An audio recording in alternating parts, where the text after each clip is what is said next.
Chapter 1: A New Era of Power. On that fateful evening, when the election results became official, America was rocked by the news: Donald Trump had won the presidential election, marking the beginning of a new era in the country's history. The glittering lights of the evening metropolis, the noise of the festive streets, and the endless stream of congratulations merged into a single solemn canvas, reflecting both a storm of emotion and the hope for change. For millions of citizens, Trump's victory became a symbol of renewal and a break with the past, and for his supporters, a sign of determination to rebuild a system that, in their opinion, had long since lost its fairness. That night, in every corner of the country, there were speeches about change, the promise of a new order, and the opportunities that come from daring to take unknown paths. In a White House where executive routine had reigned, the new administration brought an atmosphere of expectation and change. On the first day of his presidency, Trump felt his word begin to carry weight, his every decision echoing in the hearts of millions. But it was in those first hours after the inauguration that he was told something that could shake up the established system from within. In his office, lit by dim lamps and filled with the ringing footsteps of security guards, he received a message that there were people within his administration whose activities were hidden from him. These people, operating under a cloak of secrecy, worked in parallel with official structures, remaining invisible to the new president. The information was so shocking that Trump was overcome with a mixture of anger and determination to sort out this tangled web of intrigue. He understood that an invisible threat could undermine confidence in his authority, and that the presence of secret groups at the very heart of the country's governance indicated deep corruption and a violation of democratic principles. Every official, every shadow flickering in the corridors of the White House now took on a new, disturbing meaning. For Trump, this was not only a question of personal honor, but also a matter of national security. Who are these people, what is their purpose, and why is this not being publicly disclosed? Amid the festive news and the first joyful public response to his victory, the president began his own investigation. His attention was drawn to oddities in reports, discrepancies in documents, and quiet conversations among high-ranking officials. With each new detail, with each hint he found, he became increasingly convinced that behind the facade of the official administration there was a secret organization operating without the president's knowledge. These people knew how to hide their activities behind an outward legality, leaving behind only subtle traces that could be perceived only by those willing to dig deeper. The new era of power promised change, and Trump, known for his determination to act quickly and decisively, realized that he needed not only to understand what was happening, but also to take immediate action. Within hours of his inauguration, he ordered an internal review of all departments connected to the White House's financial flows and formed a group of trusted people to analyze the situation in detail. His voice, filled with authority and the energy of victory, sounded like a call to action. Unity in the fight against betrayal within the system, because true power cannot exist where secret evil flourishes. Thus, the first chapter of the story sets the tone for the dramatic saga of how, after winning the election, Trump was confronted with betrayal from within, discovering the existence of a secret organization operating within his administration. This turning point became the starting point for a massive investigation that would uncover the depth of the corruption hidden behind the veneer of legality. The glory of his victory was now accompanied by a shadow of doubt and threat, and the true test of power was just beginning. It was time for the new president not only to celebrate his victory, but also to purge his administration of those who disregarded the principles of openness and honesty. So that every bit of state power would serve the people, not secret interests. Chapter 2: Secret Signals. In the days following his inauguration, as the White House gradually filled with new faces and responsibilities, Donald Trump began to notice strange inconsistencies that could shake even his steely resolve. In the usual bustle of morning meetings, in the endless negotiations with ministers and advisers, there were subtle, almost imperceptible signs that not everything in his administration was operating openly and transparently. First, there were barely perceptible shortcomings in financial reports, then strange phone calls that were interrupted mid-sentence, and emails that left a trail of cryptic hints. Every time Trump asked about budget items or odd expenditures, he was answered evasively, as if there was some secret behind the matter that he could not understand. One of his trusted advisors, noticing discrepancies in the documents, passed on information that some White House staffers were holding closed meetings without the president's knowledge. Amid the turbulent personnel turnover and constant flow of information, these conversations took on a disturbing tone. Conversations in hallways, whispers behind closed doors, and fleeting glances at computer screens became signals that something was brewing within the administration. At first, these were isolated, small details that did not cause much alarm, but soon, gradually gathering together, they began to point to the existence of a secret structure operating in parallel with the official organs of power. In a small, dimly lit office, Trump listened to reports from his closest aides. One, noticing increased transactions in obscure budget items, could hardly contain his excitement and reported that some funds were being spent without apparent justification. Another mentioned that in closed-door meetings, participants avoided direct questions about the origin of funds and quickly changed the subject. These seemingly small inconsistencies began to form a picture of a secret service operating in the shadows of official structures.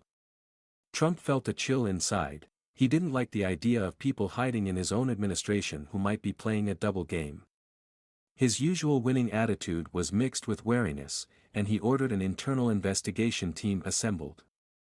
In a close circle of trusted confidants, suspicious reports, strange connections between officials were analyzed, discrepancies in official schedules and financial documents were revealed.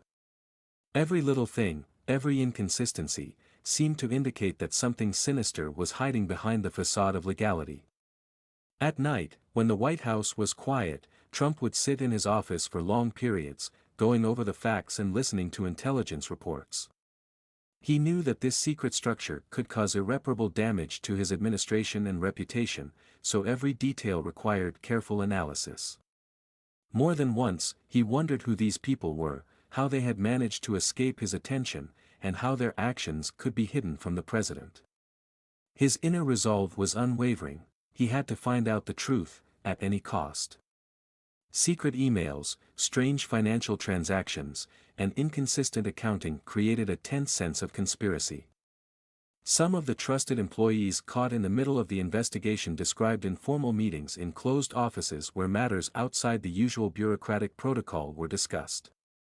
The discussions were shrouded in secrecy, and it was as if the very atmosphere of the White House had changed. Every rustle and every quiet word began to be perceived as a signal that power in the country no longer rested solely with the president, but in the hands of some shadowy group. As time went on, the evidence increasingly pointed to an organized structure that operated independently of the administration's orders. Trump felt that his power was being weakened not by enemies from without, but by traitors from within who hid behind a mask of loyalty. These shadowy figures were using their positions to secretly embezzle public funds and manipulate decisions, leaving behind a trail of corruption that was invisible to the public eye. This thought infuriated him, and he increasingly realized that he would be fighting not only his enemies but also his own people, who, by violating trust, were undermining the foundations of democracy. Thus, the second chapter of the story is filled with dark secrets and signals of betrayal within the administration. Donald Trump, realizing the scale of the betrayal, begins his own internal investigation, collects evidence, and prepares the ground for further decisive steps.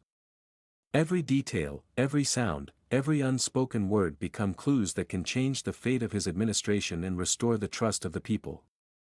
This chapter lays the foundation for the struggle ahead, in which the president will have to confront not only external enemies but also internal traitors to protect his power and restore justice to the heart of the state system. Chapter 3: Investigation of Intrigue. After the inauguration, when happy congratulations gave way to business meetings, Donald Trump began to notice disturbing discrepancies within the administration. At first, these were the smallest details: discrepancies in financial reports, mysterious transfers of funds, and evasive answers during audits. But soon these secret signals came together to form a complete picture. Behind the facade of official work was a secret group operating in parallel with the main structures of the White House. Realizing that such machinations could undermine the public's trust in his own presidency, Trump decided to personally get to the bottom of the situation. He gathered a group of his most trusted advisors, experts in financial investigations and cybersecurity. In a small room, in a darkened office with dim lights and the sound of shuffling papers, he began hearing reports of strange transactions in the books. Every detail, every anomaly, seemed to confirm that White House officials were playing a double game. The president was hearing about closed-door meetings where matters not included in official protocol were discussed, and about money transfers that were not reflected in standard reports. Rather than rely on documents alone, Trump ordered surveillance of suspicious officials. Under cover of darkness, teams monitored the movements and meetings of employees, recording their every move. Secret conversations, encrypted messages, and strange meetings gradually coalesced into a chain of evidence that formed a complex pattern of corruption. Every piece of information found, every discrepancy in the numbers in the reports, reinforced the president's conviction that an organization was operating at the very heart of his administration, secretly embezzling public funds. Trump spent his days and nights poring over the data, consulting with experts, and analyzing reports. His mind was filled with anger and determination. He knew that to maintain the public's trust and establish a new era of government, he had to eliminate this threat immediately. Information from whistleblowers showed that this group was not only stealing money, but also using its official position to manipulate decisions affecting key areas of public policy. Each new piece of evidence, each discovery, brought him closer to unraveling the scheme that involved high-ranking officials.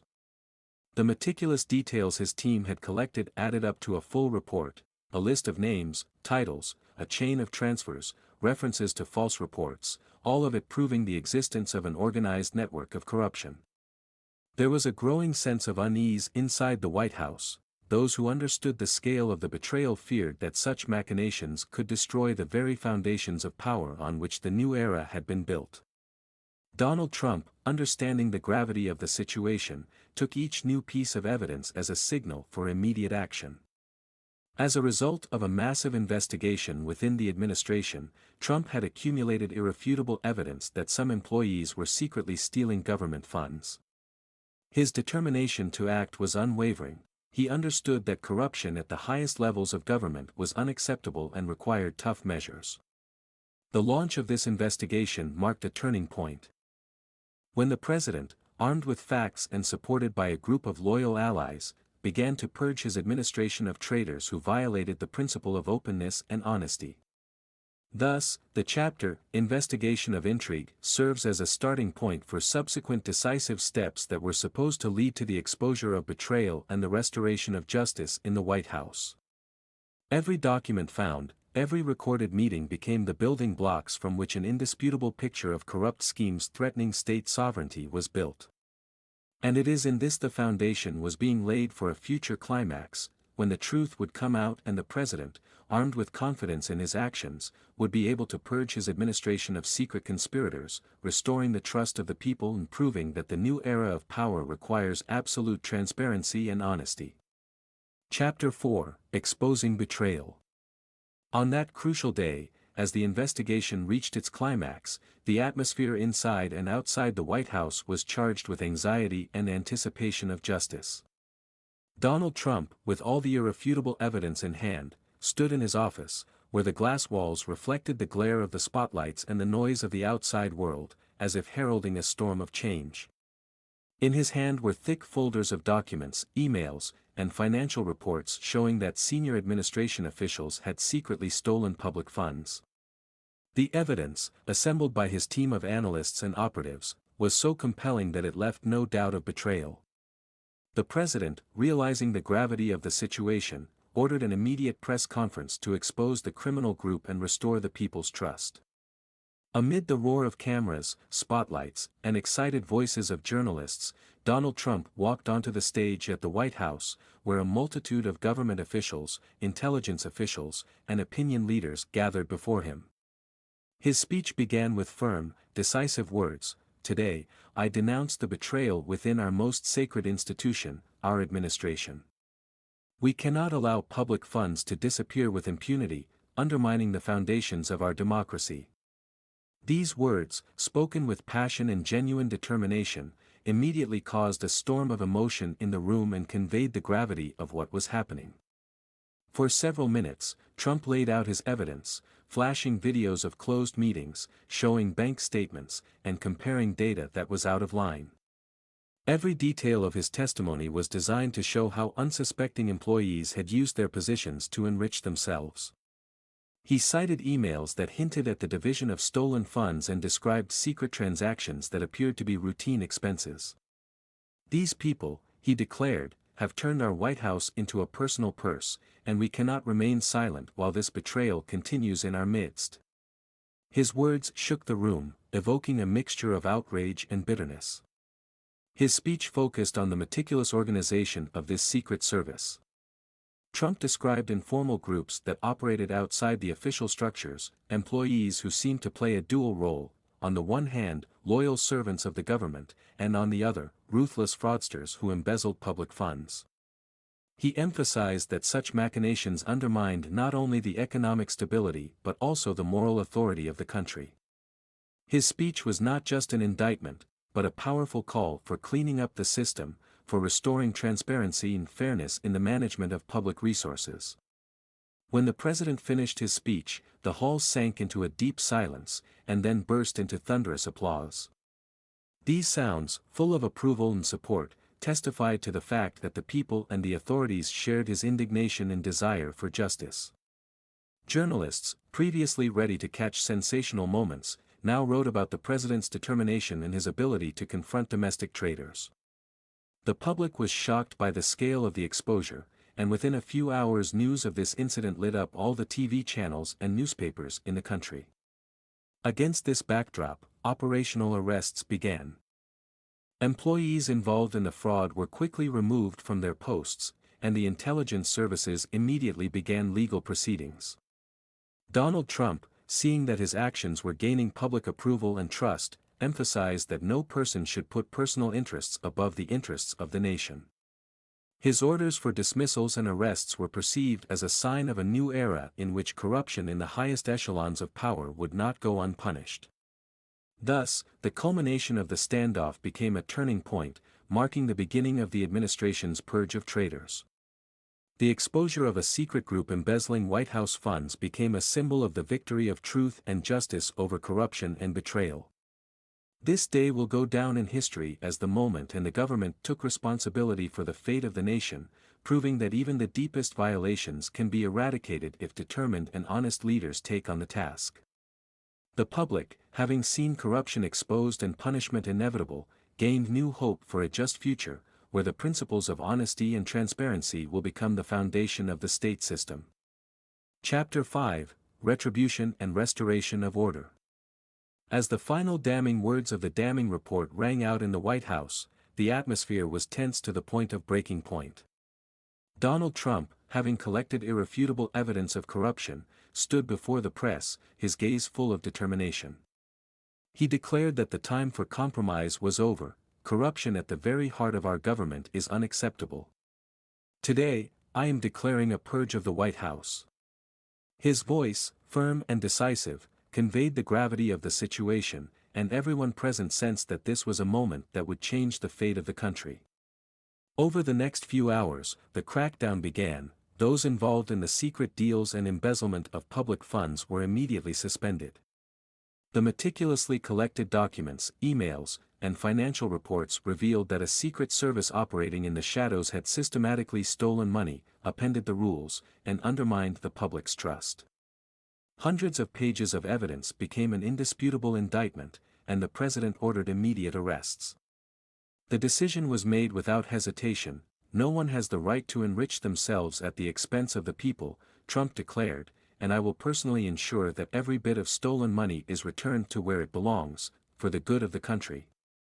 Detailed video evidence of the standoff played on the screens of the hall, and the audience, previously dubious, now applauded wildly. The president's every word and every move echoed an unwavering belief in justice, and his team of operatives acted quickly and decisively. Cameras recorded how high-ranking officials hiding behind a mask of loyalty were detained, and the secret services began legal proceedings. These measures became a symbol of a renewed government in which corruption could no longer go unpunished. After the press conference, Trump addressed the nation. "Today I showed that there is no place for traitors in our country. We are beginning a new era of transparency, where every penny of government money will work for the benefit of citizens. Our strength is in unity, and our faith in justice is unwavering." His words echoed across the country, evoking support from millions of people tired of eternal scandals and corrupt machinations. Public opinion instantly turned into enthusiastic approval, and many recognized that such determination is the key to future prosperity. In the following days, the media did not stop talking about the topic. News about mass arrests, the exposure of the Secret Service, and the bold measures of the president filled TV screens and online publications. Analysts noted that such a decisive step could become a turning point for the entire state system. Rumors about new reforms aimed at combating corruption spread with lightning speed, and the people looked with hope to a future where every official understands his responsibility to society. For Trump himself, this day became the culmination of his fight for justice. He understood that restoring trust in the government is not an easy process. But this step showed that he is ready to act decisively, without giving in to pressure from both internal and external forces. His personal speech and tough measures became a symbol of renewal and purification, designed to return the White House to its former honor. "We will start with a clean slate," he said in his subsequent interviews, "and no one will be able to undermine our faith in the truth again." His words sounded like a manifesto of a new stage of American politics, where honor and transparency will be above all else. Thus, the culmination of the confrontation became a turning point in the history of the Trump presidency. The victory of reason and determination over corrupt schemes gave a powerful impetus to reforms aimed at restoring justice and people's trust in the government. This day went down in history as a symbol of the fact that no secret service or hidden corruption can withstand the determination of a leader who is ready to protect the interests of the nation at any cost.